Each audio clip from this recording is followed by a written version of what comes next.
நடிகரும் பிரபல அரசியல் கட்சி தலைவருமான தளபதி விஜய் அவர்களுடைய மகனான ஜேசன் சஞ்சய் அவர்கள் சினிமாவிற்குள்ள என்ட்ரி கொடுத்திருக்காரு.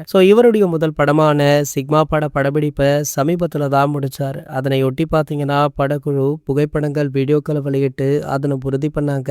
மேலும் இந்த படத்துல இருந்து பெரிதாக எந்த அப்டேட்டுமே வெளியாகல அப்படின்னாலுமே ஒரு ட்ரீசர் வெளியாச்சு. இந்த ட்ரீசரை பார்த்த ரசிகர்கள் பிரபலங்கள் இது ஹாலிவுட் தரத்துல இருப்பதால கண்டிப்பாக படம் மிகப்பெரிய வெற்றி பெறும் அப்படின்னு ஜேசன் சஞ்சய் அவர்களுக்கு வாழ்த்துக்களுமே குவிஞ்சது. இந்த நிலையில பாத்தீங்கன்னா ஜேசன் சஞ்சய் அவர்களுக்கு ஒரு பழக்கம் இருக்காம். அதாவது தமிழ் சினிமாவில எந்த திரைப்படம் வெளியானாலுமே முதல் காட்சி பார்த்து விடுவாராம். ரசிகர்களுடன் முதல் காட்சி பார்த்து அந்த படம் பிடித்திருந்தால் படக்குழுவை அணுகி அவங்களுக்கு வாழ்த்து தெரிவிப்பார். இந்த நிலையில நடிகர் தனுஷ் அவர்களுடைய நடிப்புல இன்று கர அப்படின்ற திரைப்படம் ரிலீஸ் ஆகியிருக்கு. இந்த படத்தை இயக்குனர் விக்னேஷ் ராஜா அவர்கள் இயக்கியிருக்காரு. மேலும் பாத்தீங்கன்னா தனுஷ் அவர்களுக்கு ஜோடியாக மமிதா பைஜு பண்ணிருக்காங்க. இந்த படத்தை FDFS காட்சியை பார்த்த ஜேசன் சஞ்சய் அவர்கள் படத்தை பற்றி புகழ்ந்து தள்ளியுமே இருக்காரா. மேலும் பாத்தீங்கன்னா படக்குழுவை தொடர்பு கொண்டு அவங்களுக்கு வாழ்த்துமே தெரிவிச்சிருக்காரா. இது போன்ற செய்திகளை பத்தி நீங்க உடனே தெரிஞ்சுக்க நம்மளுடைய சேனலை மறக்காம சப்ஸ்கிரைப் பண்ணிக்கோங்க.